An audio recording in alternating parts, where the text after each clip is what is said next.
Em 1987 foi lançado pela Konami um joguinho que talvez você conheça por nome, se você tiver mais de 15, 20 anos e curtir jogos, que é o Contra. Principalmente aqui no Brasil, diversos consoles cagados que a gente tinha como Dynavision e outros tipos de console como Polystation, que eram todos cópias do NES, o videogame da Nintendo, todos costumavam vir com uma cópia de Contra. E é um jogo legalzinho, bonito pra época que foi lançado, é divertido, blá blá blá. Posso ficar falando aqui horas sobre o que tem de legal do Contra, mas o que eu realmente quero falar pra vocês e que tem a ver com o nosso assunto de hoje é: esse jogo é difícil pra caramba. Tomara que a Júlia seja muito feliz com a escolha dela.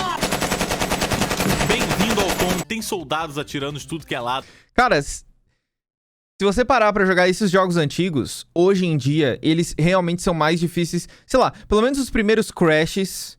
Teve uma promoção que você podia baixar os primeiros Crashes no PlayStation 4. Eu tentei jogar um e o 2 e eu morria tanto mais do que eu conseguia me lembrar do que eu morria antes jogando esse jogo. Eu me senti o meu pai no passado, quando o meu pai jogava e eu assistia a ele. E eu falava, pelo amor de Deus, é só apertar o botão pra pular. E eu me senti o meu pai jogando no passado enquanto eu assistia a ele. Foi exatamente essa mesma... Foi essa sensação que eu tive. Foi bizarro. E é muito estranho, cara.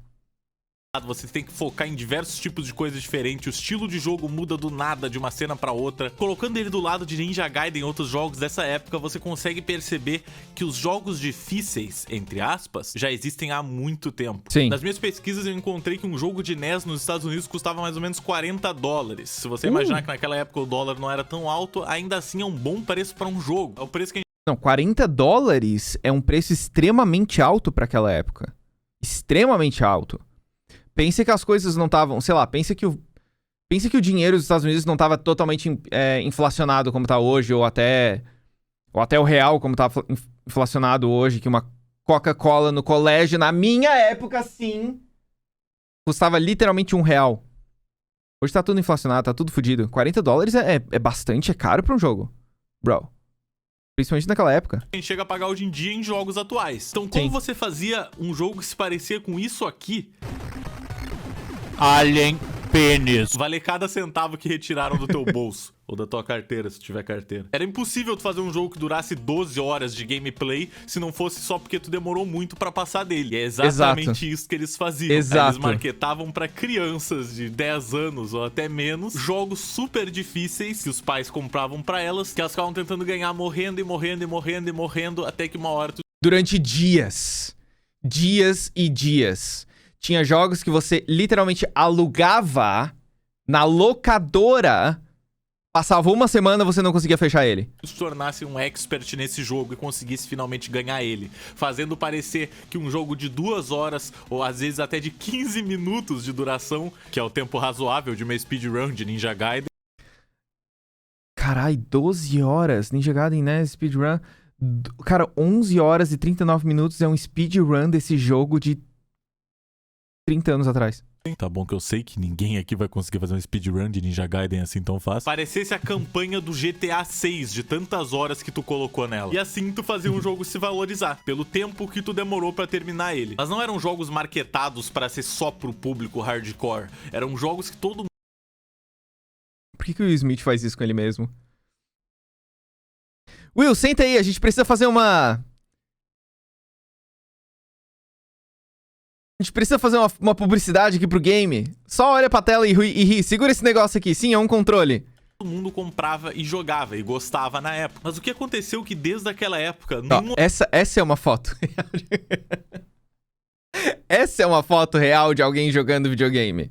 Porque se você for pra frente dessas crianças, você vai ver a expressão delas e você vai ver o abismo. Ninguém tá jogando videogame assim, só você mesmo, Crash. Não. Um outro jogo foi referido como o contra dos jogos de corrida, o contra dos jogos de dança, o contra dos jogos de tênis, o contra dos jogos de pênis, o contra das pizzarias. Eu tenho um jogo de Jojo, desculpa. Sei lá, cara. E ainda assim, por alguma razão, um joguinho lançado em 2011 mudou completamente o sentido do que era um jogo difícil pra mídia. Porque Crash Bandicoot Insane Trilogy é o Dark Souls de Play 4. O que foi que eu falei no começo?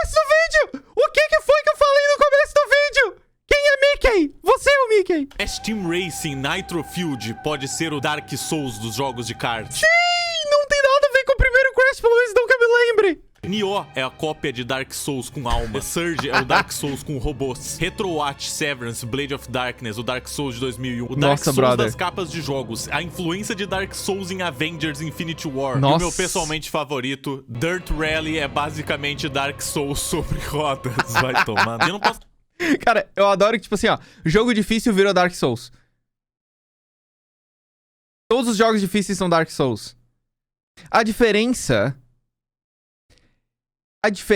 de Dark Souls pra esses outros jogos de hoje em dia, no geral, é que você começa a jogar e já aparece alguém, sei lá, você chuta uma árvore e cai alguém e já começa a explicar pra você tudo e absolutamente tudo do jogo.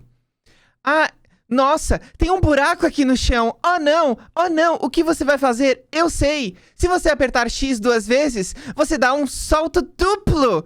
Uau, por que você não tenta? Os jogos hoje em dia não deixam você só entrar e vai. Se vira, tá ligado? Descobre como é que é. Jogos como Mega Man. Mega Man, eu acho que... Putz, qual era? Tem um jogo do Mega Man muito específico que ensina você a jogar simplesmente pelo molde do mapa. Por exemplo, você dá de cara com uma parede e do nada tem... E você não consegue saltar. O pulo que você dá não é alto o suficiente. Mas aí você tenta saltar e descobre uma coisa. Nossa, quando eu encosto na parede logo depois de saltar, eu começo a deslizar ela. E se eu apertar o X de novo aqui pra pular, X sei lá que seja, se eu apertar de novo, o que que acontece? Olha, ele dá outro pulo a partir da parede. Então você descobre isso naturalmente jogando, entendeu? E é quase como se desse um pouco mais de mérito pro jogador. Porque quando tem alguém que explica tudo pra você do nada e não faz você correr atrás das coisas, você, sei lá, esquece que tem um cérebro. E o jogo você nem se lembra direito, porque tá tudo muito jogado na sua cabeça, entendeu? Não posso nem reclamar tanto, porque até eu já fui culpado. Jogado pra sua cabeça, é isso que eu quis dizer, eu não sei mais falar. Mente Dark Souls sobre rodas, vai tomando. E eu não posso nem reclamar tanto, porque até eu já fui culpado de uma comparação dessas, quando eu fiz a minha review de Mineirinho. Eu citei no título que o jogo era mais difícil do que Dark Souls. E se você observar, outras pessoas que fizeram vídeo na época colocaram que era tão difícil quanto Dark Souls no título também, e não citaram meu vídeo.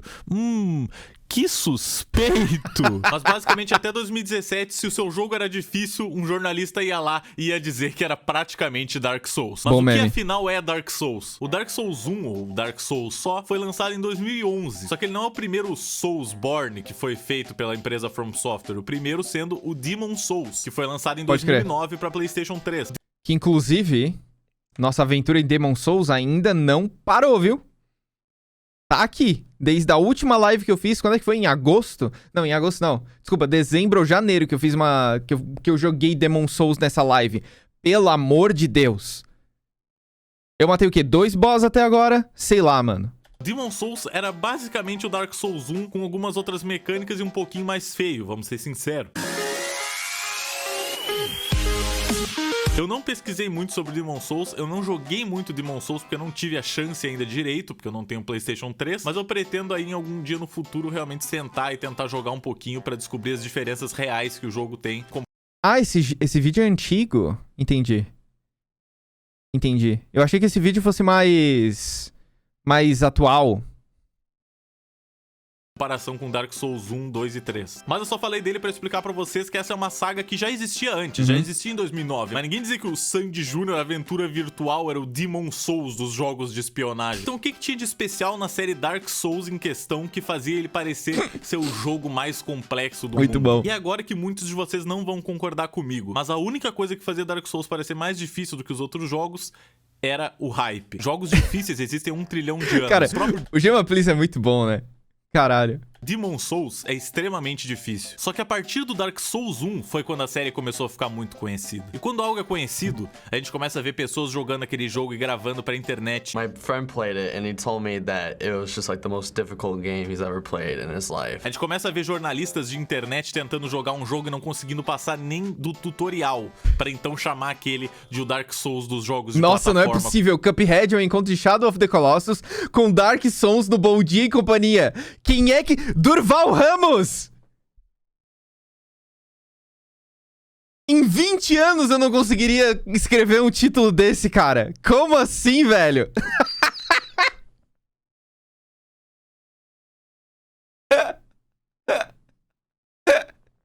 Cuphead. Velho, não é possível. Ai, meu Deus. Como aconteceu com o Cuphead. E o meu objetivo aqui hoje, nessa review gigantesca, é fazer você esquecer tudo que você aprendeu sobre Dark Souls pela mídia e por outros youtubers ou outras pessoas famosinhas de internet e entender o que realmente é o Dark Souls e a cultura de rotular e desistir de coisas que são um pouquinho mais complexas do que você tá acostumado no seu mundinho casual. Ok. Peraí. Tipo de Angry Birds é este? Posso só dizer um negócio? Eu nunca joguei nenhum Dark Souls. Nenhum. O único Souls-like, Soulsborne, não sei, que eu joguei na minha vida foi Demon Souls. Demon Souls. Em live. Agora é a hora? Pode ser, quem sabe um dia. Quem sabe um dia, nem eu. Pois é. Essa análise vai ser toda baseada no Dark Souls 3. Muitas coisas estão presentes no 1 e no 2, eu quero deixar isso claro. Porém, eu vou estar usando o 3 porque ele é um pouquinho mais fluido, mais bonito e mais fácil de passar alguns pontos que eu vou querer passar nesse vídeo. Mas eu indico que você jogue primeiro o Dark Souls 1, primeiro pra pegar a temática, ambientação, e porque, querendo ou não, o controle dele é um pouquinho mais duro, meio difícil assim de controlar. Nossa então é melhor senhora. você jogar ele primeiro, porque se você tiver que dar um passo pra trás depois de jogar o 3, você vai ficar achando estranho e não vai conseguir focar no jogo. De qualquer modo, vamos lá pro Dark Souls 3. Que ódio a história desse do jogo. Dark Souls 3 é o que eu considero uma história de narrativa não intrusiva. Você pode sinceramente seguir jogando o jogo sem ler porcaria nenhuma se você quiser. No início do jogo tem uma cinemática que fala um pouquinho da história, só que de maneira muito aberta. E depois disso você pode sair por aí sentando a porrada em todo mundo, deitando maluco na porra do chão, fazendo engolir cimento. Fique no chão onde é o seu lugar, Steve Mine. Aí você chega lá no fim do jogo, você derrota o último boss, você olha pra tela e diz: que porra foi essa? Qual foi? Vê lá, essa é a cara da criança jogando videogame. Não é o Will Smith sorrindo pra tela, entendeu? Essa é a cara de um gamer verdadeiro. Foi a razão pra todos os meus crimes. Eu matei pessoas e eu não me conheço. Por exemplo, parte da lore ou parte da história, como você preferir, tá dentro dos itens do jogo, que é uma coisa muito surreal. Mas dentro de alguns equipamentos ou coisas diferentes, você consegue encontrar explicações de alguma situação que aconteceu, e isso forma parte da história. E justamente por causa disso, é uma história muito complexa de você conseguir... Por que ele tá com uma gyoza na cabeça? E colocar em palavras o que significa, porque existem muitos buracos que cabem só a teorias. E é uma história tão profunda e tão épica que eu vou dizer pra vocês que vale até mais a pena do que ver certos filmes que eu já perdi o tempo na minha vida, tipo Todo Mundo Tem a Gêmea que Merece, do Adam Sandler. Eu preferi... Eu nunca vi esse filme.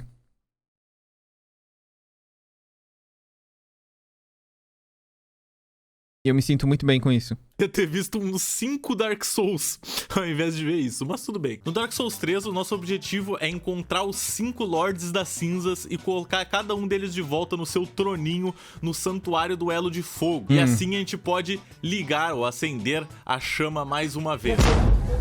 O personagem principal é o que a gente chama de Unkindled, que é tipo um não aceso, é um tipo de morto. Ou no meu caso, eu chamo ele de Ronaldinho Soccer. E dizem que os Unkindled são o que restou de guerreiros mortos-vivos que falharam em acender a chama e assim acabaram queimando e virando cinzas. Só que tem uma diferença entre as cinzas dos Lords e as cinzas que a gente é no jogo. A gente é basicamente a plebe, a cinza cagada. Nós somos Ashes, cinzas que vêm normalmente de material como madeira, uma cinza mais fraca. E os Lords são cinzas consideradas Cinder, que são cinzas de material mais concreto. Talvez indicando aí que os Lords, ao acender as chamas, cada um deles não teve o corpo completamente perdido nesse feito. 5 Lords da Cinza são Ludleth, o Exilado, Odrich, o Santo das Profundezas, os Abyss Watchers, Yorm, o Gigante e o Divino Rei Lothric, a última esperança de sua linhagem. Como vocês provavelmente perceberam, já é difícil de vocês entenderem o que eu tô falando. O que é a primeira chama? O que tudo isso significa? Sinceramente, nesse vídeo eu não vou poder me aprofundar nisso, porque senão a gente vai passar o vídeo inteiro aqui falando sobre a história do jogo, é algo que eu raramente faço. Mas basicamente essa primeira chama é algo que é necessário pra manter rolando a Era do Fogo. Tá pegando fogo, bicho! E se a gente não acender ela, vem então a Era da Escuridão. Ok, a Era da Luz e a Era da Escuridão ou a Era do Fogo e da Escuridão? A edição me deixou um pouquinho confuso. E aí, meu amigo, a coisa fica tensa. Por Eu amo sorte, essa o jogo imagem. já começa com um dos Do lords se fogo. entregando pra ti, que é o Ludleth. Talvez porque ele tá velho e não tem metade do corpo. Meu não Deus. parece muito bem que ele conseguiria lutar contra a gente. Mas ele já tá entregue de braços abertos. E é só a gente conseguir pegar os outros 4 lords das cinzas. Só Tá. que pra conseguir que os outros sentem nos troninhos deles, a gente tem que passar por uma aventura incrivelmente longa e complexa. Dark Souls Então tem que matar os boss pra pegar os lords. Pra liberar os lords e eles sentarem nos troninhos. É basicamente isso a história. Resumindo bem resumidamente. Tô errado? Ok, entendi. 3 é o que se chama de Action RPG, que é um RPG de ação. Ou seja, diferente de outros RPGs que você tem que ficar parado esperando o seu turno pra atacar, aqui as batalhas acontecem em tempo real. E quão tempo real, hein, rapaziada? Ai, ai, ai. Nossa senhora! Que isso? Mas antes de falar isso, eu quero falar um pouquinho do ambiente em que a gente tá. Dark Souls é quase como a vida. Você sai por aí, você apanha pra caramba, você aprende como derrotar os obstáculos da vida, e no meio dessas batalhas complexas tem momentos de felicidade em que você só para e olha pra uma paisagem linda. Eu não conheço uma pessoa que não parou na varanda quando viu a distância Irithil of the Boreal Valley. Caralho, e as que lendas massa. dizem que se você vê essa cidade, ela vira instantaneamente o seu background do Windows 10. E um diferencial interessante que eu acho na exploração do Dark Porra, Souls, que lindo. no sentimento de você tá indo numa aventura, é que enquanto você tá passando por esses locais, você consegue ver na distância os locais que você vai ir e os locais pelos quais você já passou. Isso é Um exemplo descoladíssimo. disso é Cara, isso é descoladíssimo. Descoladíssimo. Isso dá uma... Traz uma qualidade pro jogo, pra mim. Eu gosto de me sentir dentro do jogo. Essa é a verdade. Eu não gosto de jogar um jogo que eu não consigo me colocar dentro dele. Eu quero entrar de cabeça e alma no jogo. Eu quero me sentir parte dele. É por isso que eu gosto muito de WoW. Por isso que eu gosto muito de God of War. Todos. E é por isso que eu gosto de Demon Souls, apesar de ser horrível. Imersão é a palavra certa, exato. Mas... Você chegar sei lá, aqui ó, na varanda, no pico de uma montanha, e você vê o caminho que você percorreu, e aí você olha pra frente e vê assim, caralho, e eu vou andar por mais tudo isso daqui, é muito foda. Pra mim é uma sensação muito boa. Porque eu tô dentro do jogo, eu não tô mais no meu sofá há 3 dias sem comer direito jogando um videogame. Não, eu tô passando pelo Ithridrulu, matando monstros, entendeu? quando no começo do jogo você consegue ver uma das chamas que você vai ter que apagar indo num poço desgraçado de veneno. Nossa, como eu detesto esse lugar. Só deixa chegar ali, só deixa chegar ali. Só aqui, ó. Viu? Ele mandou um desses quartos e deu um chute. Não! Não, sério, Farum Keep é Gritos perfeitamente cortados, bem aqui. Viu? Ele mandou um desses quartos e deu um chute. Não, sério, Farum Keep é literalmente um poço de mágoas, de tristeza, e tu tem que encontrar as porcaria das 3 chamas enquanto tu tá andando por ali, sendo perseguido por um cara gigante, não Minha é legal. Nossa Senhora. Amigo. E A aí, cara desenha dele. Porra, e o design dos monstros, isso é uma coisa que eu olho também. Eu acho descoladíssimo, cara. Que jogo massa. A gente tem que jogar 1, 2 e 3 então mesmo. Eu acho que em 1 ano e meio a gente termina. Não dá pra puxar de bebê não, pô. Sai, porra, sai. Já é, beleza, firmeza. Mas tá, tô de volta, hein. De qualquer forma, nesse poço de bosta venenosa, tem 3 chamas que você tem que apagar. E você consegue ver essas chamas no começo do jogo, em um outro mapa que você tá em cima de uma ponte e olha pra baixo. E a Nossa. comprovação mais clara ainda de que você tá no mesmo lugar é que você consegue ver através da ponte um lugar que você vai chegar depois. Você consegue ver os itens lá do outro lado, mesmo você sabendo que não tem como você ir pra lá agora. E sabe esses itens que eu acabei de mostrar? Que Se você foda. tá dentro do poço, você vai encontrar uma escadinha meio secreta, assim, de canto. E subindo essa escada, você encontra um fire secreto. O lobo de Farum, que você pode entrar no clã dele. E subindo o elevador tem não só um boss opcional do jogo. Tomou um almoço aí na tua cara. Nossa. Nossa. Solado. Como também chegando nesse cantinho super sorrateiro, nesse lugar que já é completamente opcional. Se você cair aqui e seguir andando, você encontra a ponte onde tem todos os pilgrims e os itens que você viu lá do outro lado, junto com o dragão morto. Essa conexão incrível dos mapas Massa. é uma coisa que faz com que Claro. Dark Souls pareça Caralho. um universo mesmo. Você se Sim. sente numa aventura que você tá percorrendo e deixando os obstáculos pra trás, e você sabe que vai vir uma coisa maior e mais tenebrosa depois, mas você vai conseguir, se você se esforçar, ultrapassar isso. Exatamente. Você, de repente, está na aventura. É como eu falei. Não tá mais no sofá há 3 dias sem comer direito, sem tomar banho. Fedido. Com as pessoas ligando. Você tá bem? Responda. E aí a bateria do seu celular acaba e você não tá nem aí porque você está numa aventura, mais nada importa, entendeu? E os mapas do Dark Souls têm tantas entradinhas, tantas portas trancadas, que você começa a esquecer de lugares que você já passou e não tinha como abrir. Você pode voltar neles, você só acaba se esquecendo mesmo. Porque sua aventura é tão complexa e tão longa que você começa a esquecer dessas coisinhas bobas. Tipo, tinha uma porta trancada lá no primeiro mapa do jogo, mas não deve ser nada. E tiveram coisas que, sinceramente, eu só descobri depois de ganhar o jogo 3, 4 vezes. Eu não estou exagerando. Eu tentei platinar o jogo na Steam, que eu não consegui por causa do Anel Filho.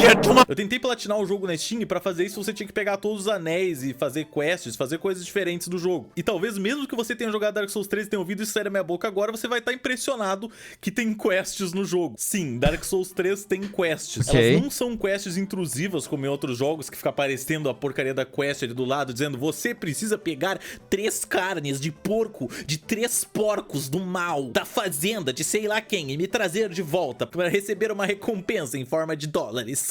Não, isso aqui não é Ragnarok, isso aqui não é qualquer... Gema, please, você falou merda. Ragnarok quase não tem quest. Um exemplo melhor é o World of Warcraft.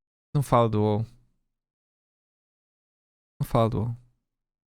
Eu não aguento mais falar mal de World of Warcraft. Eu não aguento mais falar mal. Eu não consigo... Eu tenho tanta coisa pra falar mal de WoW e eu não consigo mais. Eu não tenho mais forças pra falar mal de WoW. Na verdade é até bom, porque daí ele fala mal por mim, entendeu? Ele fala pra que eu não tenha que falar. Obrigado, Gema, please. Obrigado, Gema, please. Craft, cara.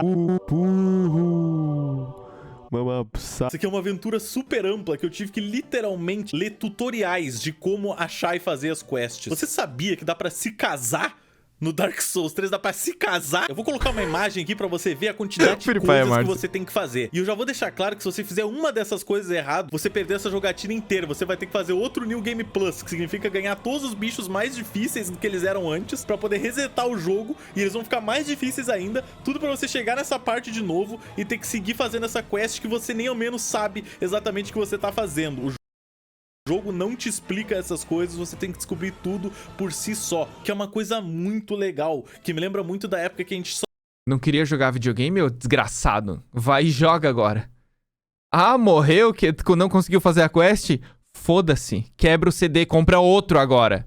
CD, olha só. Só tinha, tipo, uma revistinha com um detonado e era obrigado a jogar as coisas através daquilo. É assim que eu me sentia jogando Dark Souls. Eu tinha que seguir um texto na internet pra conseguir descobrir como fazer uma coisa, porque senão ia literalmente demorar 72 anos procurando. Não, é sério. Eu gostava do fato de, por exemplo, assim, quando eu comprei Pokémon Yellow, eu comprei uma revistinha junto que tinha uns segredinhos, uns itens escondidos, e aí você lia e tal, e aí você podia ver, tirar dúvidas sobre alguns ataques, evoluções, Pokémon que tinham no Pokémon Blue, por exemplo, mas não tinham no Red, coisa do tipo. Eu gostava do fato de existir revistinhas, sabe?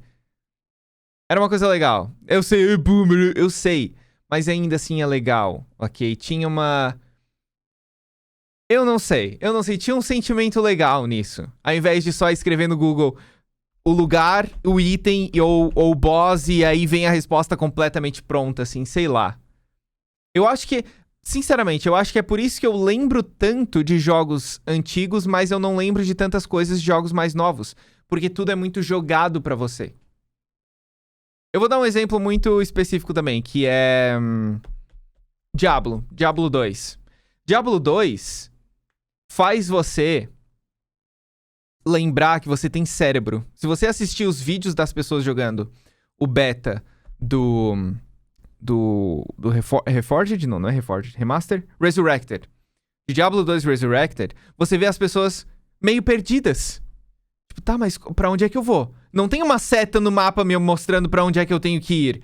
E aí eu penso assim, cara, mas é tão óbvio, é só você ir naquela direção. Mas por quê? Porque eu joguei tanto Diablo 2 que eu memorizei fácil demais onde que eu tinha que ir, porque eu joguei aquilo lá demais, eu mesmo explorei. E existe uma grande diferença quando você explora e quando alguém diz pra você onde é que você tem que ir. Existe uma grande diferença. É a mesma coisa, olha só, eu não acredito que eu vou fazer essa comparação, mas é a mesma coisa quando você compra uma coisa pra você mesmo e quando alguém te dá. Se você ganha de presente alguma coisa, ah, que legal, ok, eu tenho isso daqui. Mas agora, quando você compra, você dá muito mais valor àquilo que você comprou. Muito, muito mais valor. Sério, vocês não estão entendendo a quantidade de coisa que vocês têm que fazer. Vocês têm que conversar com ela a primeira vez que vocês encontram ela e o amigo dela. Depois vocês têm que encontrar com ela no Firelink Shrine e conversar com ela de novo. Depois vocês têm que encontrar ela nas catacumbas, num lugar super foda-se que você nunca iria passar assim observando. Aí você tem que quebrar uma ponte nas catacumbas pra revelar que ela se torna uma escada. E com essa escada você desce e descobre um mapa todo novo, onde você mata o amigo dela que agora tá amaldiçoado. Você avisa pra ela que o amigo dela tá vivo, você mente basicamente que ele não morreu, que você não acabou de matar ele. Você então encontra com ela em um outro mapa, em uma igreja. Você deixa um assassino invisível que tá observando ela matar ela. Parabéns, você finalmente conseguiu se casar. Foi tão simples e óbvio. Eu já vou avisar que é um spoiler da cerimônia, mas a sua mulher tá te esperando pra você perfurar ela com uma espada, matando-a. Quem me dera que todo casamento fosse assim, né, gente? Existem diversas storylines que estão... Isso sim é piada boomer. Quem dera se o casamento fosse... Isso sim é a piada... Isso é o ápice de qualquer piada boomer. Eu saí de casa porque minha esposa tá lá. acontecendo com alguns NPCs que você nem fica sabendo sobre. Passando rapidinho pra falar que não, isso aqui não é a nova linha da Gucci muito pica, isso aqui é realmente uma roupa de bispo que eu consegui derrotando os padres bostas, que são os bichos mais fáceis desse jogo inteiro. Então, por favor, ignore que eu sou o Papa. Tem um bandidinho que tá atrás da mulher dele, em um lugar do mapa você encontra o osso da mulher dele, você devolve pra ele entende que ela faleceu e ele fica muito triste, que é de se partir o coração. E você pode mandar ele pra procurar itens pra você diversas vezes, conversando com ele. Só que na última dessas vezes, você consegue encontrar o corpo dele em um mapa, significando que ele faleceu, talvez de um pulo mal executado, ou algum bicho matou ele e deixou ele ali. Eu não tenho essa informação agora, mas ele está muito do morto.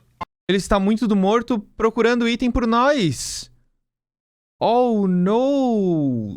Que mundo é esse tão cruel? Mas acho que de longe o prêmio de história mais triste da saga Dark Souls vai pro Dark Souls 1 com a história do Artorias e do Sif, o grande lobo dele. O Artorias era um cavaleiro muito forte e ele era considerado um Abyss Walker, que é um cavaleiro que consegue andar no abismo da escuridão. Ele tinha um anel especial que fazia com que ele pudesse aguentar o abismo, e lá ele foi com esse anel pra tentar batalhar contra as forças da escuridão. Só que infelizmente a missão dele não foi um sucesso, e antes dele ser completamente engolido pelo abismo, ele jogou o grande escudo dele pra proteger o seu lobo Sif. E então, uma centena de anos depois, o seu personagem chega onde tá o túmulo do Artorias pra tentar conseguir o anel que deixaria você entrar no abismo. Só que o Sif tá lá e batalha contra você não pra te matar, mas pra te impedir de fazer o mesmo erro que o dono dele. Só que infelizmente, pra progredir no jogo, você é obrigado a matar o Sif. E aí que vem talvez o momento mais triste do jogo, que é quando você vê ele mancando quando tá com pouca vida e você sabe que ele já não tem mais a menor chance. Quer ficar ainda mais triste? Não importa a sua resposta, porque aqui vai a história de dois bichinhos que você encontra em uma cela do Dark Souls 1. Esse dragão careca aí... Carai, chat, eu não sabia que Dark Souls tinha história assim. Velho, eu ia falar no começo do vídeo, inclusive, que Dark Souls é uma história muito... ok, sabe? É uma história muito simples.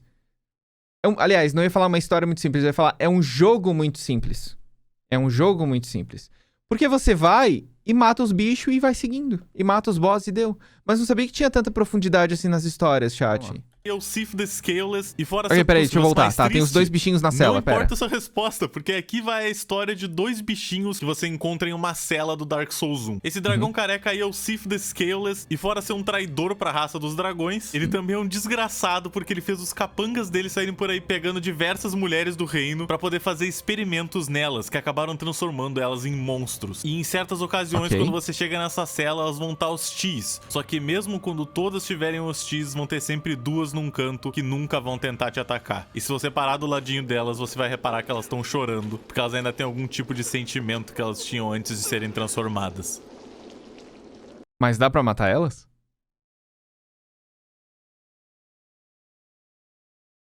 Dá?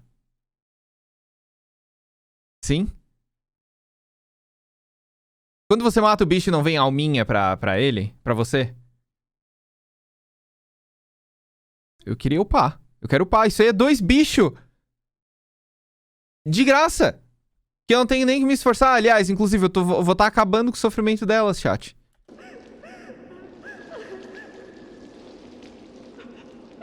O que é isso no seu rosto? Uma lágrima? Você não é hardcore o suficiente, por favor, se retire desse recinto. Mas sério, vamos voltar pro Dark Souls 3 antes que alguém chore aqui. E acredite se quiser, teve um NPC que eu só descobri que existia na terceira vez que eu joguei o jogo inteiro, quando eu cheguei nesse lugar e percebi que tinham diversos personagens, só que um deles secretamente conversava com você, e você conversando com ele, ele se aliava a você e ia pro Santuário do Elo de Fogo. E se você conversa com ele lá, ele te propõe um esquema pra você subir de níveis, valendo até 5 níveis. Toda vez que você morre de 5 em 5 vezes, algo assim, você pode voltar e conversar com ele e ele vai te subir um nível. E levando em consideração que no Dark Souls é muito fácil de morrer... Caralho, eu vou upar só assim. Eu vou upar vídeo... upar vídeo. Eu vou upar level só assim. Só morrendo, meu. Digamos que não é uma tarefa muito difícil subir esses níveis, mas é importante ressaltar que você tem que fazer tudo isso antes de você derrotar os Abyss Watchers, porque o jogo é tão específico, mesmo nessas coisas que você nem sabe o que você tá fazendo, que se você matar os Abyss Watchers, ele vai aparecer morto numa ponte depois. E eu falei pra vocês até agora de NPCs legais e de histórias tristes, mas aqui vai uma história triste, porque o cara é um grandíssimo de um filho de uma puta careca, Vin Diesel arrombado. Na série Souls existe um desgraçado chamado Patches. Ele aparece no Demon Souls, no Dark Souls 1, 3 e no Bloodborne. Nada de errado aqui.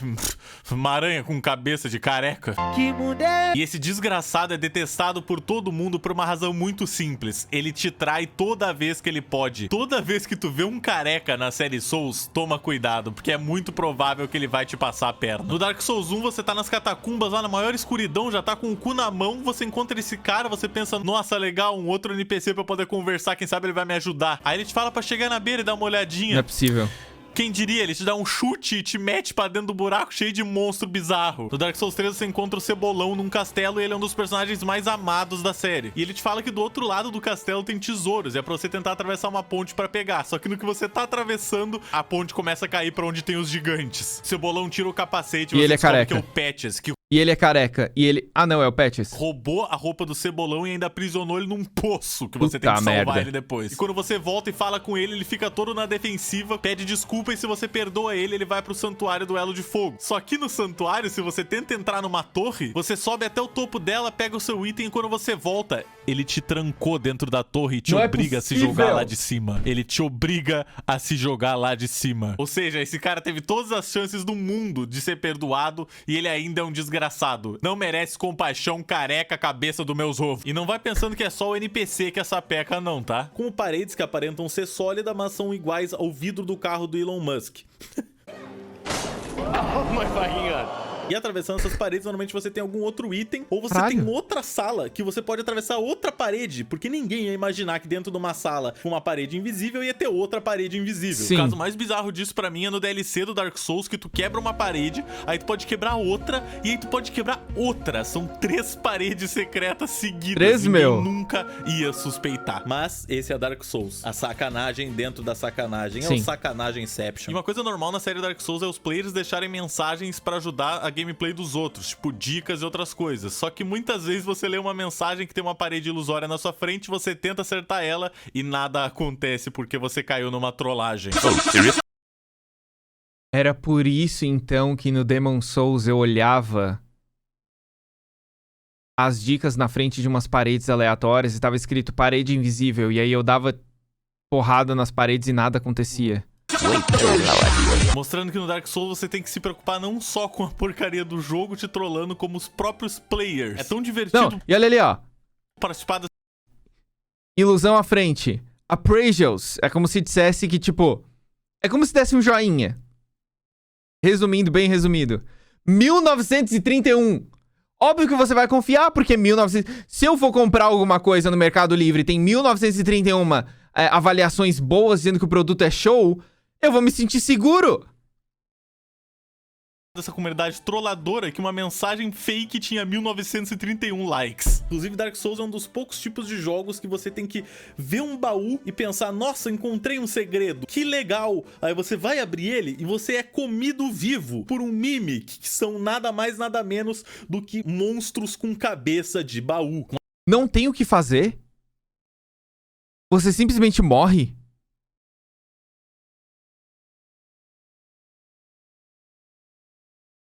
Você pode bater nele? Não, mas depois que ele te pega.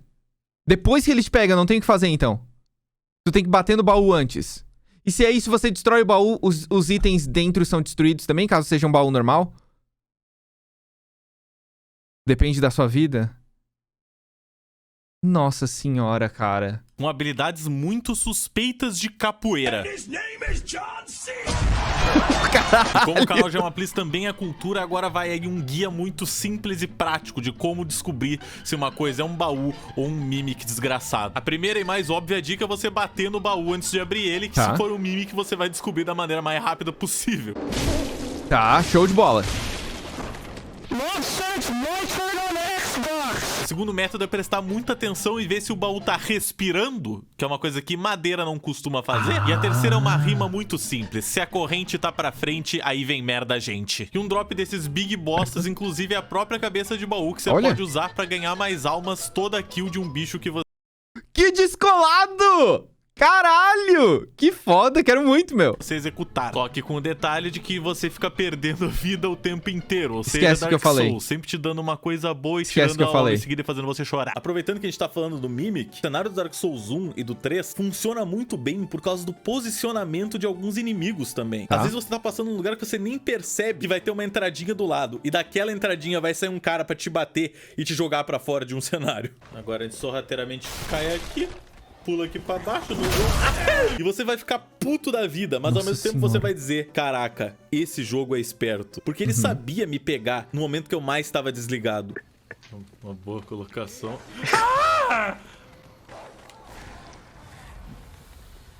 Vem o merda. Caralho! Isso, meus amigos, é uma...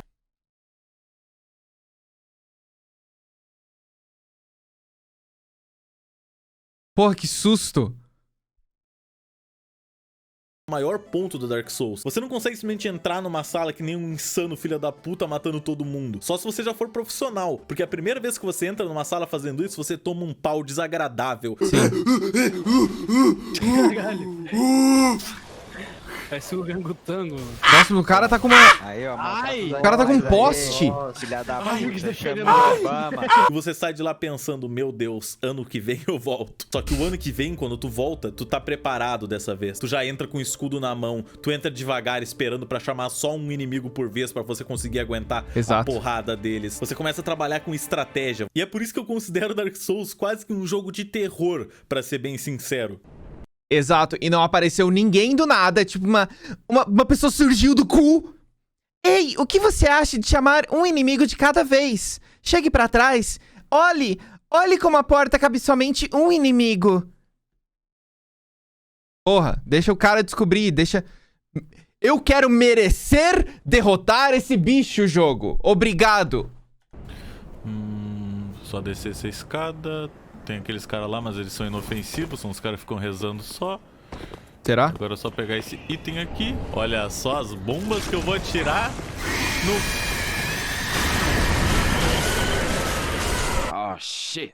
Here we go again. Beleza, ele se transformou num bicho com tentáculos bizarros da escuridão 4D que ficou entrando dentro de si mesmo, cuspindo fumaça e morte. Porque você atravessa uma parede secreta e você pensa que você é muito esperto e que vai ter um item lá dentro.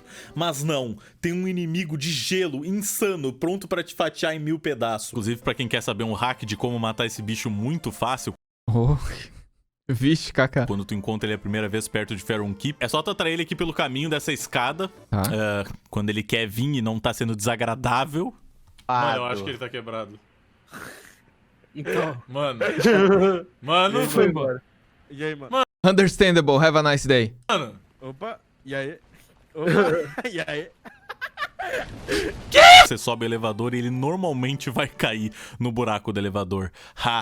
Dark Souls 0 intelectuais 1. Você começa a ter que ter cuidado, tanto visual quanto sonoro. Você tem que parar pra ouvir se não tem pegadas acontecendo atrás de você. Porque às vezes cai um anão, filha da puta, do teto com uma espada 2 vezes o tamanho dele e te espanca, te cola no chão. E não é só com os anãozinhos do capeta que você tem que se preocupar, não, meu amigo. Todo mapa tem um posicionamento de inimigo que é muito safado, ou alguma coisa que você nunca imagina que aconteceria. Tipo essas gaiolas cheias de perna, parece um fatality do Mortal Kombat, que você passa por várias delas sem que nada aconteça e você admite que elas são um cenário. Aí você vai pegar um item...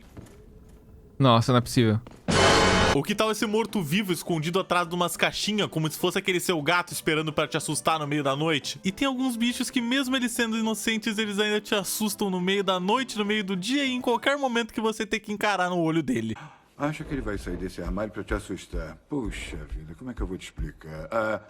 Não tem nada.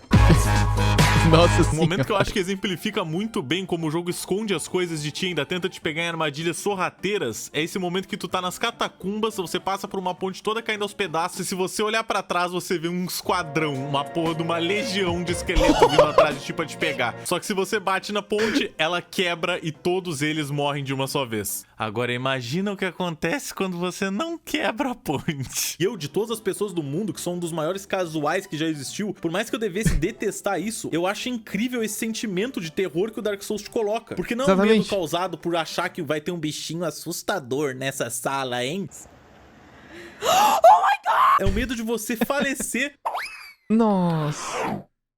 Nossa. E ter que voltar todo um pedação do jogo se você não salvou. Os saves do Dark Souls são sentar nessas fogueiras. Dark Souls 3 peca um pouquinho nesse aspecto porque ele tem fogueiras em todo o canto. Tem uma... Graças a Deus. Graças a tudo que é mais sagrado nessa vida, velho. Eu não consigo. Eu sou casual, eu gosto de jogos assim. Por favor, sejam difíceis.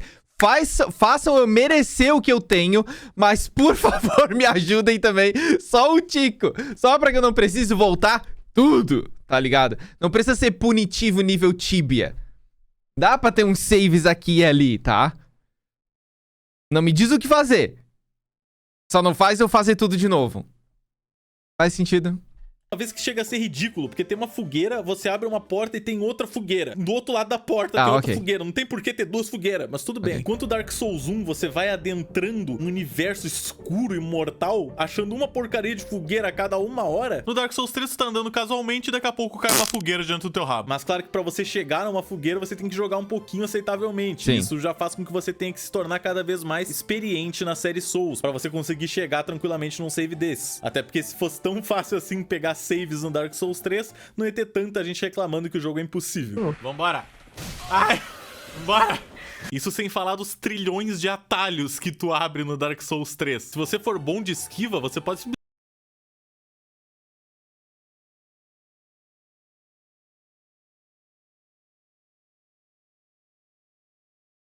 Nossa, eu pensando assim, mas ele cria um atalho pra cada save, pra cada fogueira? Por que ele tá tendo vários? Por que ele criou vários atalhos na área de trabalho dele? Aí veio a piada. Simplesmente esquivar de todos os bichos de um cenário e correndo e abrir uma porta. Se você abrir essa porta, pronto. Você pode morrer se você quiser, que você volta do bonfire e pelo menos aquela porta já vai estar aberta e você vai poder passar direto por ela e vai ter um atalho. Certo. É sério, o jogo só fica cuspindo atalho na tua cara o tempo inteiro. O bagulho parece uma corrida do Dick Vigarista. Ó, um atalho lá, um atalho aqui. Porra, quer mais?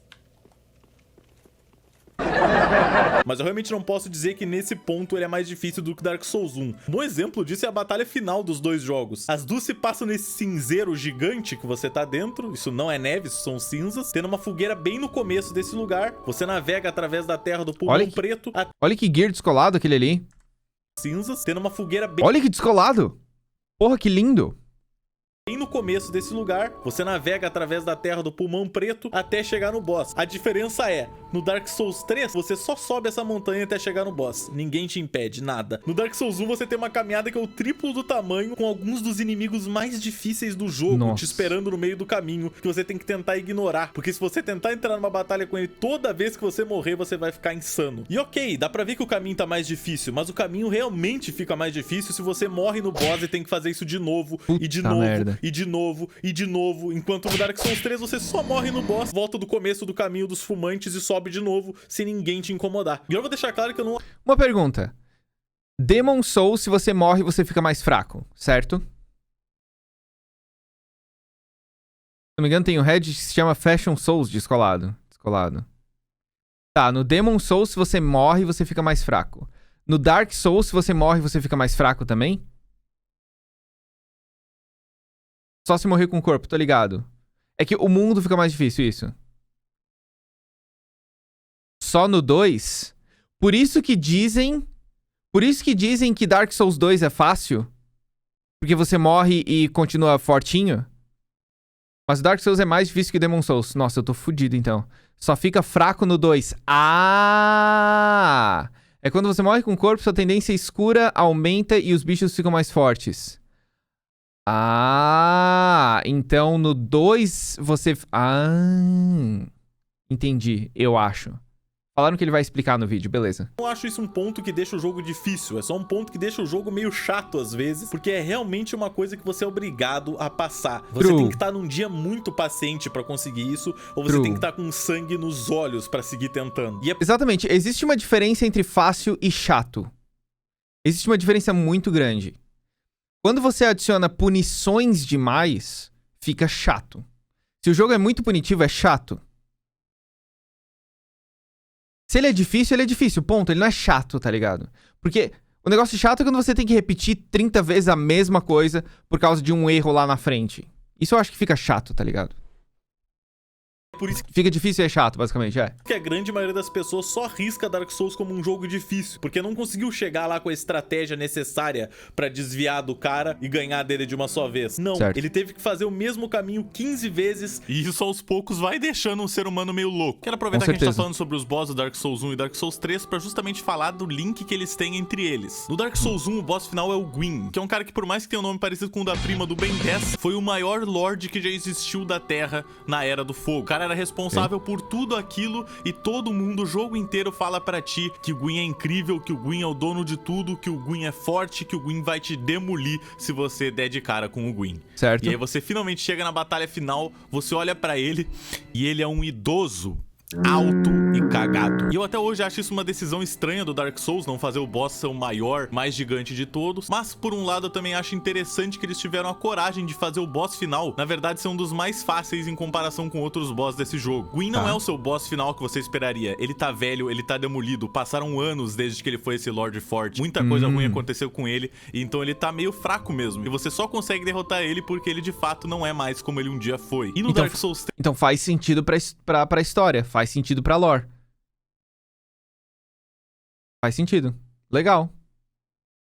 É quase como se tratassem ele como uma lenda e você chega lá e ele realmente não é mais tudo aquilo. É legal, achei interessante. 3, a gente tem o Soul of Cinder, que é uma criatura criada pra proteger a chama de você e feita com base nos lords passados que linkaram a tal chama. E a parte legal é que essa batalha tem duas fases e na segunda fase você se depara com nada mais nada menos do que um set de golpes muito parecidos com o do Gwyn do Dark Souls 1. E eu preciso dizer pra vocês que enquanto eu tava editando esse vídeo ainda, o meu amigo Vector me apontou um negócio que eu nunca tinha nem reparado, que é mais uma prova de que esse jogo aqui tá sempre te entregando novidades, mesmo depois da milésima vez que você jogou. Se você prestar muita atenção na segunda parte da batalha contra o Cinder, você vai reparar que a música começa a parecer muito com a música da batalha contra o Gwyn do Dark Souls 1, solidificando mais ainda essa ligação entre os dois boss. Caralho.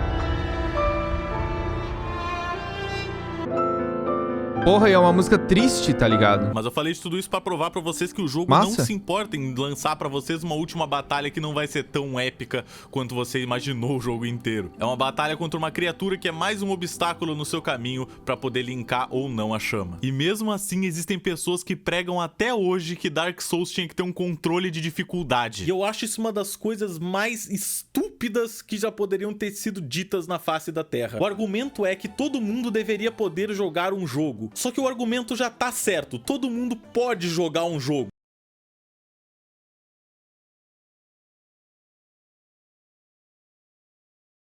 Meu Deus, velho. Só não quer dizer que você vai ser bom nesse jogo. Eu podia jogar futebol americano se eu quisesse, mas eu ia tomar um monte de porrada e eu ia demorar anos pra aprender a jogar direito se eu conseguisse algum dia, porque eu Exatamente. Ai, o Floquinhos de Neve não consegue apertar o botão. Fazer o quê? Tem gente que consegue apertar o botão e você não consegue. Vai chorar? não tenho esse nível de coordenação. E a mesma coisa se transcreve pros jogos. Você não tem que fazer um jogo ter a dificuldade fácil e a dificuldade difícil. Você tem que fazer com que o player saiba que ele tem uma aventura pela frente e que a aventura se baseia só em quão bom o player vai ficar no jogo e não se o jogo é impossível. E eu tenho um ótimo exemplo pra isso que fica bem no comecinho do jogo. Quando você inicia, você tá meio que numa fase de tutorial. O jogo tá te mostrando os bichinhos fáceis que você vai batendo e eles vão morrendo muito fácil. Você mal precisa tentar pra matar esses bichos aqui. Só que aí você já tá começando a tentar explorar uns cantinhos caminhos ali que você não deveria, e em 2 minutos que você começou, você tem a escolha de seguir reto ou ir pra direita. E se você escolher ir pra direita, meu amigo, você se depara com isso.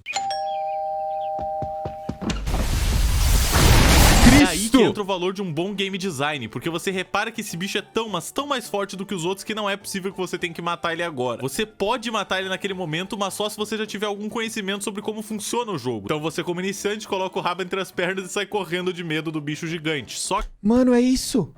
É sobre isso, sabe?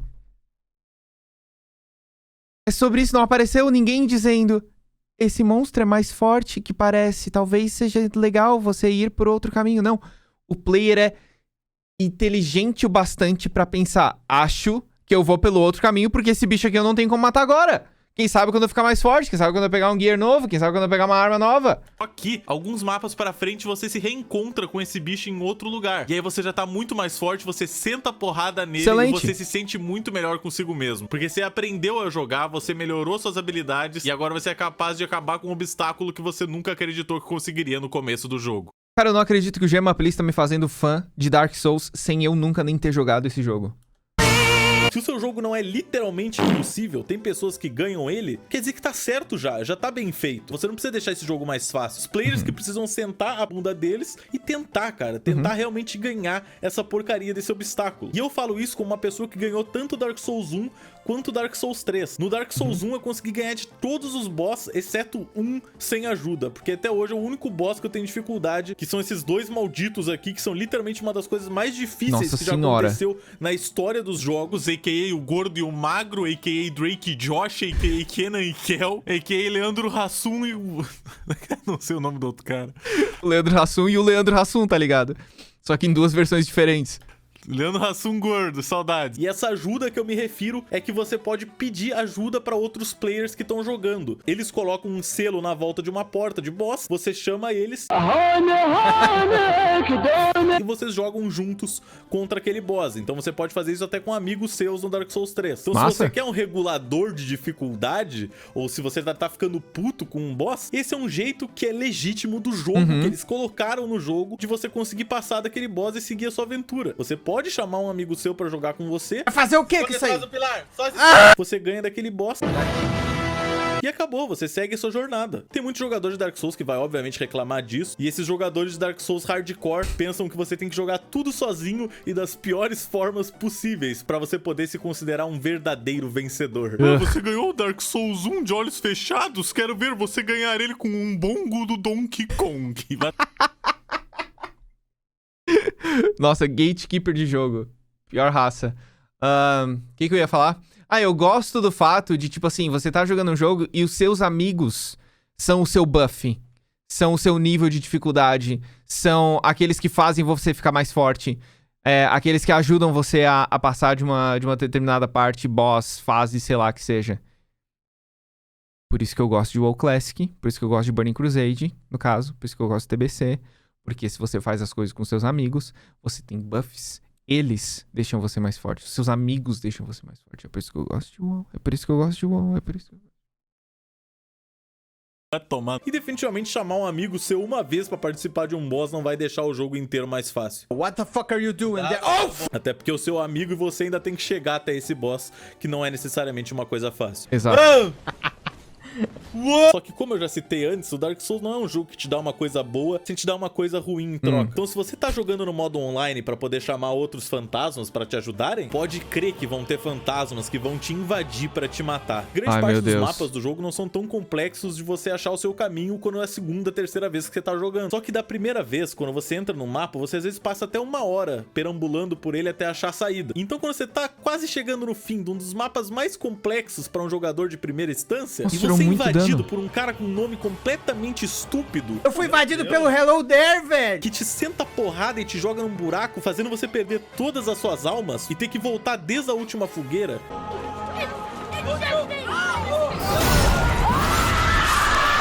pode crer que você vai ficar chateado. E aí, rapaziada, como é que vocês... Oi, caralho! E o Dark Souls é tão desagradável que se você é invadido, você não pode acender a próxima fogueira. Mesmo que você chegue nela antes do cara te bater, você não vai conseguir sentar nela. Ou seja, você não vai conseguir salvar. E você só vai poder salvar quando você derrotar aquele invasor. Por sorte, existem itens que te deixam participar de grupos no jogo. E um dos grupos que você tem é o Caminho Azul. E o Caminho Azul faz com que pessoas que são sentinelas azuis, que é um outro grupo, possam ser chamadas pro seu mundo toda vez que alguém te invade, automaticamente. Então você tá lá de boa, é invadido por um desgraçado fudido e chega uma frota pra te salvar das dificuldades. Me and the boys indo sovar de porrada ao invasor.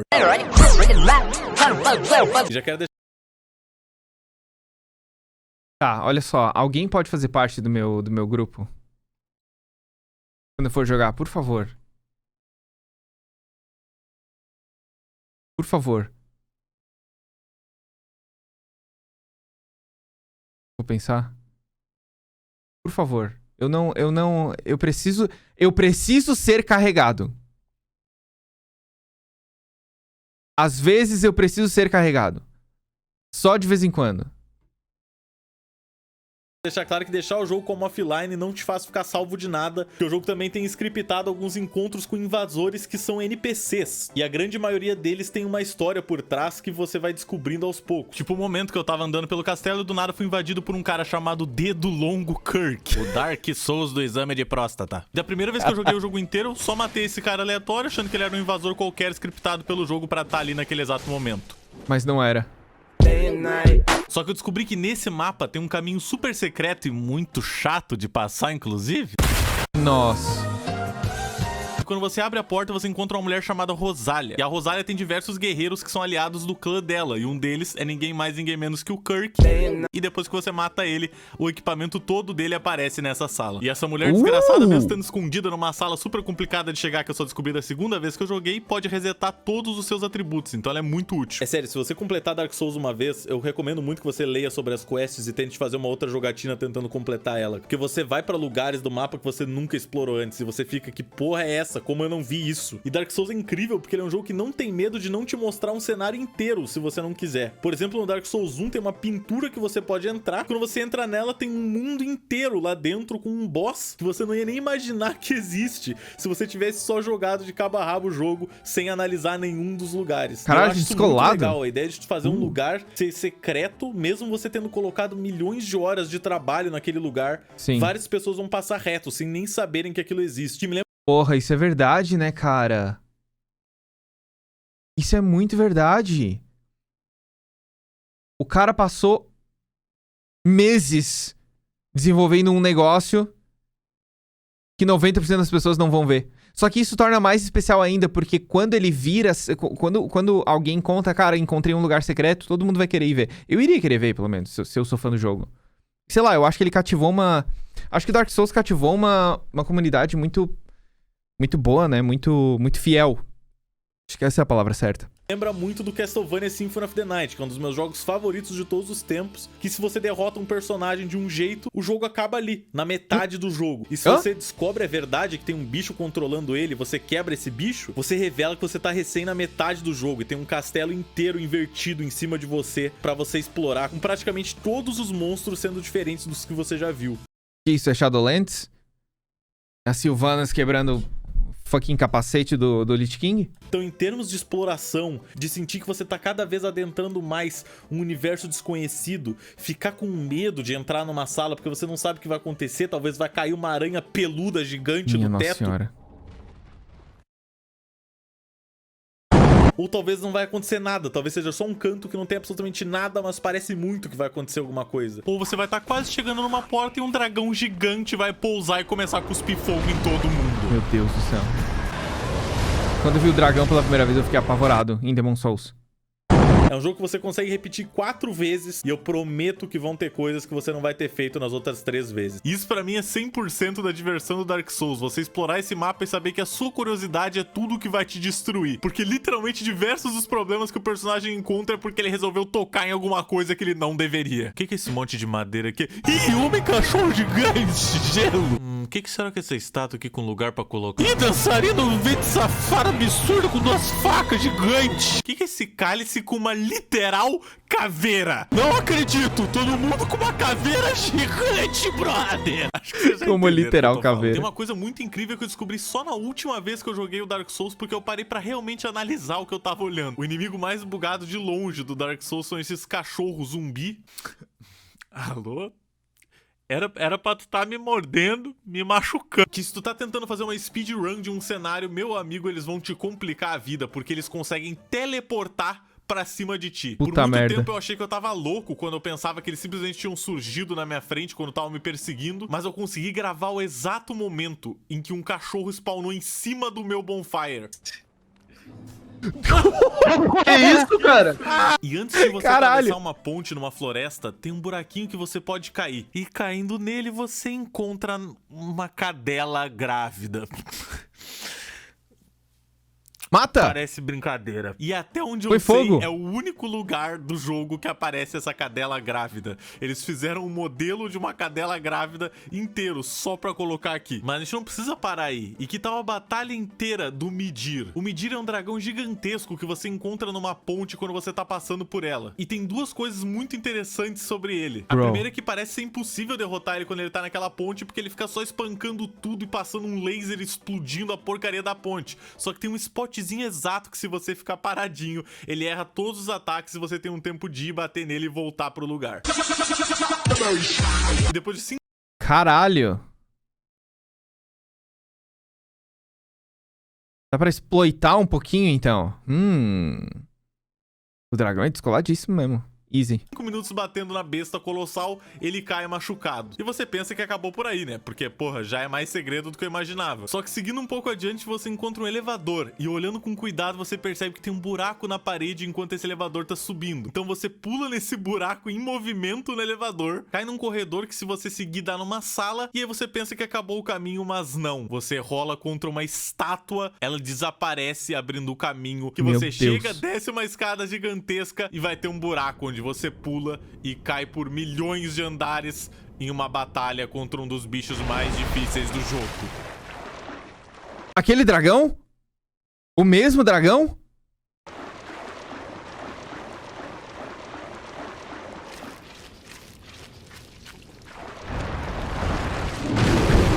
E por falar em elevador que leva pra um andarzinho secreto, Descolado. também tem esse outro aqui naquela parte em que você mata o bicho de gelo lá no fundo, que você nem se liga disso, mas são 2 elevadores. Se você clica no elevador, ele desce e aparece outro elevador vindo lá de cima. E se você sobe nesse, você encontra o gigante que tá atirando lanças enormes em você quando você tá tentando passar por um caminho. E se você conversar com ele, ele simplesmente para pra sempre e facilita de você passar em 2 lugares do jogo. E no meio desse elevador tem uma estrutura de madeira que se você pisar, você anda mais um pouco, encontra o Cebolão, que é o melhor personagem do jogo, e tem todo um pedaço do mapa secreto ali, que tem uma batalha contra um demônio gigante de fogo. Cara, é um Só digo que Balrog? Você não erra o pulo na hora de pular do elevador, porque... Né, também você matou ele, ganhou XP, ganhou nível. Puta merda. Beleza, digamos que de alguma forma você ainda acha que isso é tudo muito circunstancial, porque o Midir é um DLC, porque tal área é opcional, mas e se você quiser jogar de mago? Você sabia que um dos caras que vende magias pra você, que algumas são muito importantes, se encontra numa estrutura no meio do mato que é muito facilmente ignorável? Você percorre uns caminhos cheios de morto-vivo, sobe uma escada nada a ver, chega num canto da escada, entra num buraco, e tá lá o mago. E se você não tiver pelo menos 10 de inteligência, ele nem aceita ser seu amigo. Então você percorre tudo isso e porque você não viu Rick e Morty 50 vezes, ele não te ama. Pelo amor de Deus, um dos 4 boss mais importantes do jogo é o Yorm, o gigante, e você não consegue matar ele com ataques normais. Você chega lá, você dá um ataque nele, você tira quase nada de vida e você fica... Putz, que rolou, meu? Tem que ser E magia. você descobre que lá no trono dele tem uma espada especial que você tem que equipar no meio da batalha, que vai soltar um super ventão que vai conseguir acertar ele. Olha! Que vídeo é aquele? Eu quero ver. Sem falar na torre desagradável, que você consegue ver que tem um bonfire, mas você não faz ideia de como é que você chega lá. Mas porra, mó óbvio, é só você correr contra esse buraco que normalmente te levaria à morte, que daí você vai descobrir que tem uma ponte invisível que você consegue percorrer pra chegar do outro lado e entrar não, no velho. colete da mulher e no bonfire. Era óbvio, porra. Ah, não, velho. Eu não vou conseguir jogar esse jogo. Esquece, desisto. Eu posso até jogar. Mas eu não sei se eu consigo jogar ele em live. Eu não vou saber o que é real e o que não é real. Eu teria que jogar o jogo 100% em sub mode. Não, desculpa, em emote mode. Para as pessoas só mandarem emote, porque tudo que eu fosse fazer ia ter uma parede do meu lado. Luba, essa parede é invisível. Eu ia bater na parede. Ah, não é. Luba, essa parede é invisível. Ah, não é. Luba, essa parede é invisível. Aí eu passo direto. Não, não caio mais nessa. E realmente era uma parede invisível. Luba, segue aí, tem uma ponte invisível. Ah, então é. Não vai dar. Não vai dar de jeito nenhum. A gente ajuda. Eu, não. Não, eu. Assim, a resposta no caso. Não. Esse jogo tá me deixando louco. Jogo de exploração. Pelo amor de Deus, tá tudo na cara, gente. Com certeza. E eu posso falar com tranquilidade que a coisa mais divertida que eu vi em todas as minhas gameplays de Dark Souls 3 foi essas mesas aqui. De fora parece uma mesa comum cheia de potes em cima. Ai, mas é o quê?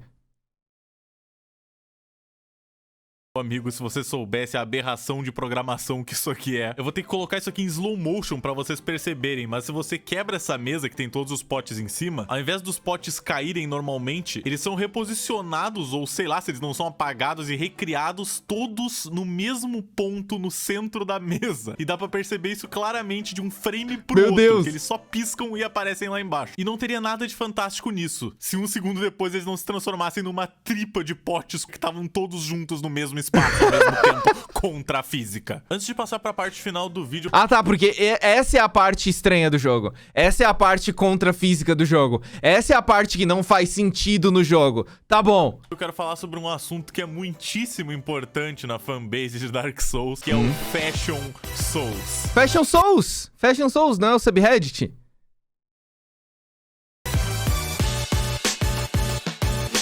Não, Fashion Souls não é um evento em Paris. A Gisele Bündchen não faz parte desse movimento. E para explicar melhor para vocês o que significa isso, eu tenho que dizer que Dark Souls é um daqueles jogos que tem muito, mas muito equipamento por aí. Porra, só tem imagina. diversos sets no jogo. Não importa o seu porte físico, vai ter armadura para você. Você pode estar extra PP ou você pode estar XXXL, moleque. Olha, descolado. The Armor. Tem armadura que diminui o tamanho da tua cabeça para um nível sub-humano. Tem armadura que aumenta o tamanho da tua cabeça gigantescamente, a roupa pica do Papa. Diversos sets que são só dos boss do jogo. O set do Artorias do Dark Souls 1 que eu comentei também tá no Dark Souls 3, mesmo ele não aparecendo no jogo. E é importante ressaltar que dependendo dos atributos que você tem no jogo, você não aguenta colocar uma armadura muito pesada, porque dependendo da armadura que você colocar, ela vai ficar como sobrepeso pra você. E isso muda a gameplay do jogo, porque você começa a fazer o que a gente chama de fat rolling, que é uma rolada que você basicamente tira os pés do chão e logo em seguida volta pra ele com uma pancada muito forte nas costas. E se você for muito, mas muito pesado mesmo, nem tirar os pés do chão você consegue.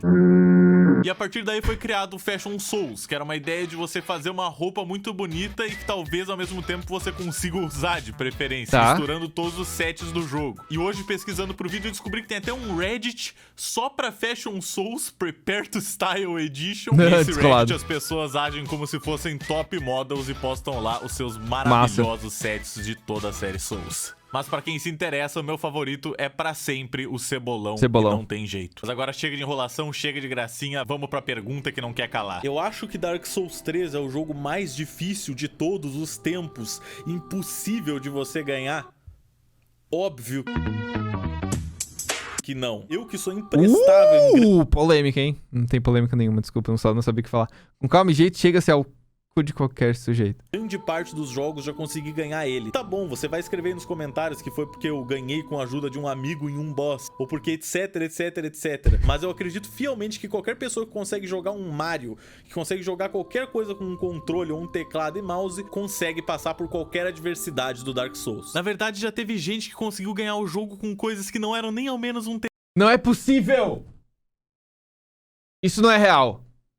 Não é possível. Teclado e um controle. Tem um cara que já teve gente que conseguiu ganhar o jogo com coisas que não eram nem ao menos um teclado e um controle. Tem um cara que já ganhou o jogo com dance pad para jogo de dança, já ganhou o jogo com uma direção para jogo de corrida, já ganhou o jogo com um controle de vara de pesca, com uma mesa de DJ. Eu não sei porque eu gosto muito da ideia dele ficar girando aquele disco ali para conseguir fazer qualquer ação. Deviam usar mais isso no jogo, devia ser obrigatório. E se já não tá idiota o suficiente para vocês e provando que o jogo não é impossível, ele já ganhou o jogo com bananas.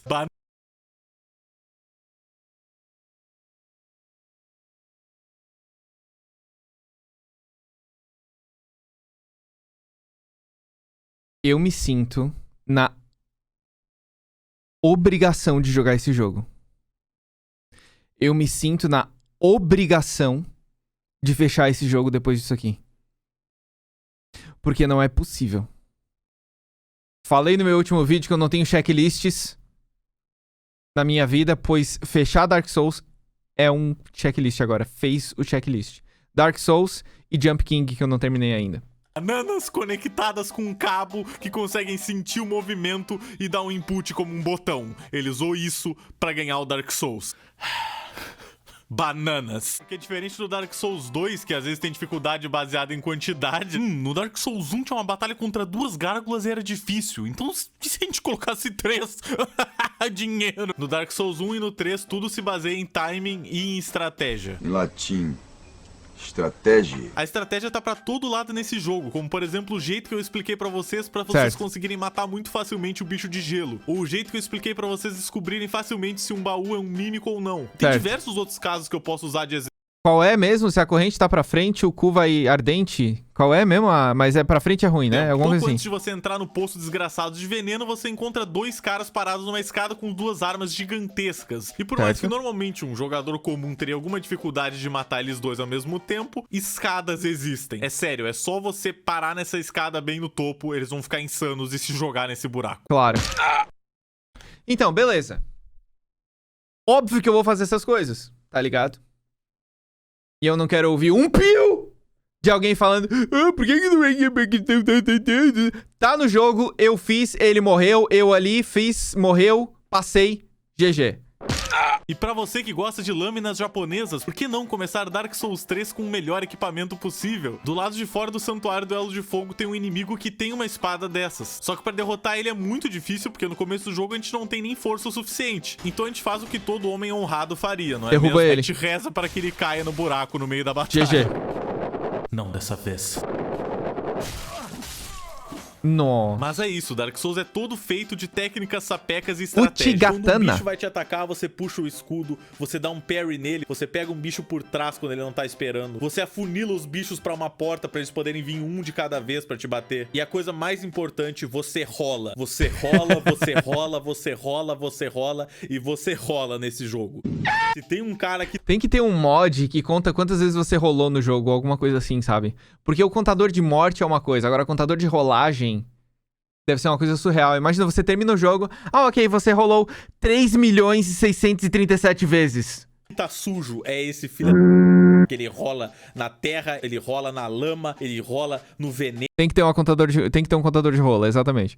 Ele rola onde tiver que rolar, mas ele vai rolar pra sobreviver. Existe um boss do Dark Souls que é o perfeito exemplo como o jogo tenta te deixar completamente em estado de choque, a ponto de você não perceber os momentos que você tem que rolar pra fugir dos ataques, que é o Gael. Não tô falando do filho do Christian Figueiredo. Tô falando desse morto-vivo satânico com uma espada gigante que já tá afastado há um tempo do seu período infante. E depois de você bater ele por um tempo, ele cai no chão e sangra em cima da espada, deixando a espada super amaldiçoada. O que, aliás, acontece toda hora nesse jogo. O bicho tá lá quase morrendo, do nada ele tira um molho maluco do cu, pinga na espada dele. Voilá, veja bem, minha espada se conta com o dobro da força. Os Abyss Watchers também fazem isso da espada, só que não são bem um exemplo, porque eles também ficam batendo em si mesmos. Ó. Caralho, por que tem 3 pessoas iguais se batendo? Em si mesmos. Que é isso? É tudo careca, tá vendo? Tá vendo? Não dá pra confiar em careca.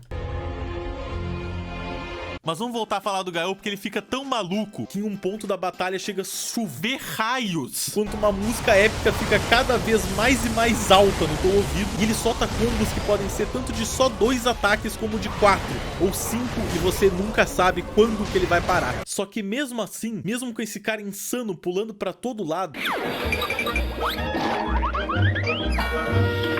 Boa. Depois de 20 vezes que você batalha contra esse cara e para pra realmente analisar, você começa a ver as patterns dele. Você começa a pegar cada movimento que ele vai fazer, quando ele vai fazer esse movimento. E você rola, meu amigo. Você rola e escapa de cada um dos malditos ataques dele. Porque aqui é tudo questão de timing e conhecimento de outras jogadas. No Dark Souls você não vai entrar num boss e ser o melhor do mundo direto. É praticamente impossível só se você der muita sorte. A não ser que seja esses padres velhos aqui, porque eles não têm nenhum tipo de porte físico necessário, não sou nenhum Fábio de Mello, entendeu? Facinho, facinho. Fábio de A Mello. maior possibilidade é que você vai entrar num boss do Dark Souls, tomar um pau, mas você vai ter saído aprendendo diversos dos ataques, pra da segunda vez você tomar um pau de novo.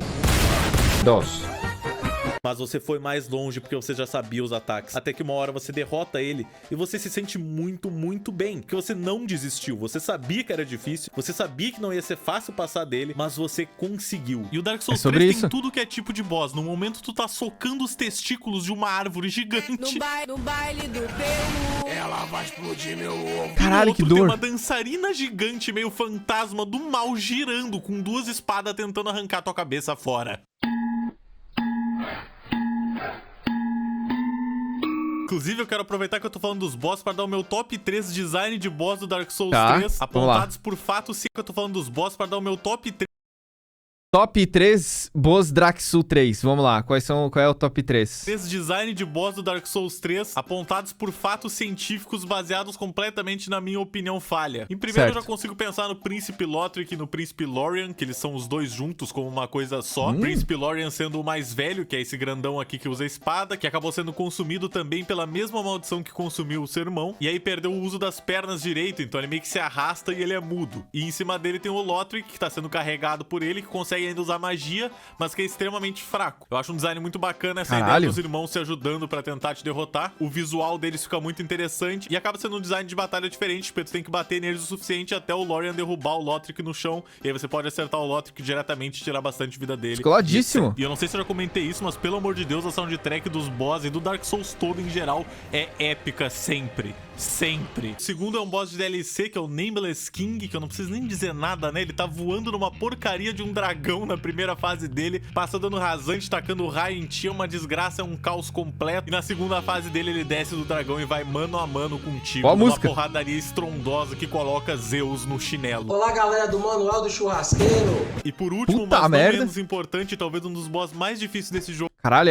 é a freira? Na minha singela opinião, a irmã Frida, Sister Fried, não sei como é que se pronuncia isso exatamente. Se você pensa que vai ser uma batalha normal, até ela ficar invisível, saltitar por aí e te congelar com uma foice de gelo. E aí finalmente você consegue matar ela, vem um sorriso no seu rosto, você pensa, nossa, eu consegui, eu não acredito que eu consegui. Só que o teu momento de felicidade é completamente cortado pelo papaizão gigante demônio jogando um balde de chamas no chão, deixando tudo pegando fogo. Ela então se levanta e vai contra ti, é o poder do gelo e o poder do fogo contra ti, um gigante tentando te esmigalhar com um baldão de ferro repleto de fogo. Mas de alguma forma, parabéns, você ganhou. Você conseguiu derrotar um dos boss mais complexos desse jogo.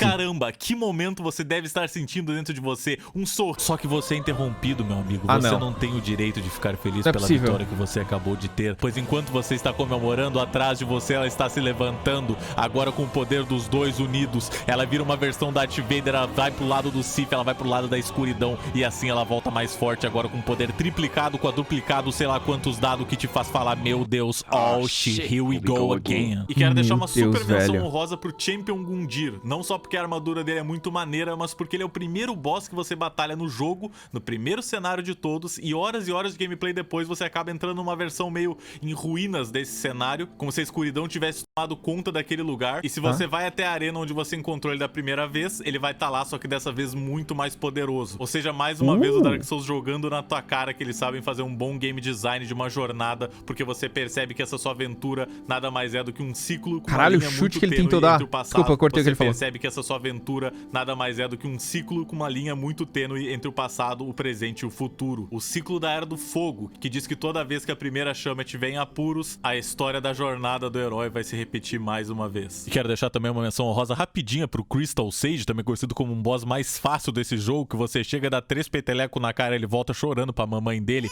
Ha, noob. Então não, Dark Souls não é impossível. Dark Souls é como qualquer outra tarefa que você tem que aprender o que você tá fazendo. Se você considera desenhar uma habilidade que você consegue sim aprender, se você colocar sua mente naquilo, se você realmente treinar, se você der o tempo que você tem que dar pra você mesmo aprender, você vai ver que Dark Souls é a mesma coisa. E na verdade verdade, esse sentimento que eu tenho com Dark Souls passa para diversas outras coisas da vida. Eu vejo muita gente reclamando que não consegue justamente desenhar, que não consegue editar vídeos, que não consegue fazer modelagem 3D, que não consegue aprender a programar. Diversas coisas que se baseiam apenas em você ter o tempo necessário para fazer isso. Se você tem o luxo de ter o tempo, você tem como conseguir fazer isso. Você criar coisas ao invés de simplesmente passar a sua vida em branco é algo que te torna muito mais feliz. Então, se você tem um tempinho que seja de 1 hora por dia, você não faz nada, pega um livro, começa a treinar a desenhar, começa a ler na internet sobre programação. E é por isso que eu digo que Dark Souls é como a vida. Tudo depende de você. Você vai sentar, você vai ir atrás de conseguir o que você quer e vai sair vitorioso do outro lado. E é por isso que eu considero Dark Souls 3 um dos melhores jogos que eu já joguei na minha vida e com certeza o meu jogo 3D favorito. Ele me proporcionou horas e horas e horas de exploração com diversos mistérios e coisas super legais de eu ver, e nem metade delas eu consegui mostrar aqui pra vocês e nem queria, porque ia estragar a grande graça de jogar o jogo. E o motivo todo de eu tentar fazer esse vídeo era mostrar pra vocês que esse jogo é muito divertido e vale muito a pena você tentar embarcar nas suas próprias aventuras. Tendo dito tudo isso sobre o jogo, a única nota justa que eu podia dar pra ele é 0. Tem uma porcaria de um bug de textura num elevador aleatório. Pelo amor de Deus, From Software, nunca mais vou jogar nenhum jogo de vocês. Beijos! Quero agradecer a todo mundo que aguentou ver esse vídeo até aqui. Se você gostou, pelo amor de Deus, compartilha, porque isso aqui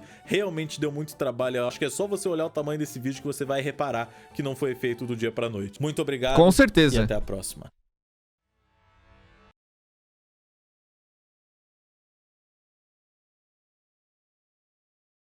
Chat, vou colocar o link aqui, caso vocês não tenham visto ainda, o que é improvável. Mas quem não entrou no... Quem não deu um like nesse vídeo, entra e dê um like agora. E eu não acredito, cara. Eu não acredito que Gemma Please me fez ser fã de um jogo que eu nunca nem joguei. Eu quero muito jogar. Esse vídeo é realmente muito, muito bom. Muito bom. E uma coisa que eu acho que vale a pena dizer no final desse vídeo, esse react no caso, é que existem mais pessoas que desistem do que pessoas que fracassam. Você pode fracassar quantas vezes for, mas desistir já é outra história. E uma hora você consegue, meu amigo. Uma hora você consegue.